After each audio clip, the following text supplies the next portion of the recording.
সারাদিন কাজকর্ম শেষ করে যখন ভাবি যে সন্ধ্যার সময় একটা ভিডিও বানাবো, একটু আপনাদের সাথে শেয়ার করবো, সেটা আর হয় কই। যখনই দেখে যে আমি একটু ফ্রেশ হইতেছি, একটু সাজগোজ করতেছি, তখনই ও শুরু করে, আম্মু আমারে সাজিয়ে দাও। আচ্ছা সাজাই দিলাম, ঠিক আছে। এরপরে শুরু করব, কোলে নাও, সামনে থেকে টানবো, পিছে থেকে টানবো। আম্মু নেমে যাও, আমি একটু ভিডিও বানাই।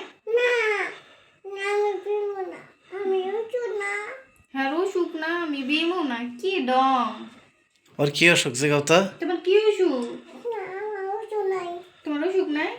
আমরা একটু ভিডিও বানাইতেছি, তুমি একটু সরো। তুমি সরো।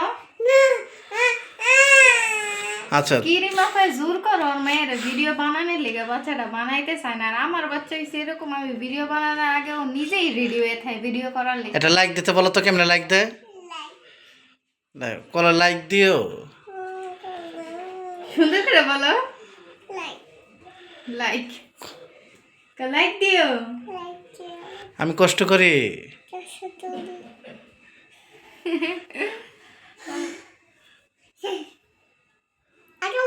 আরো আরো কথা কইবা? কি বলবো আরো?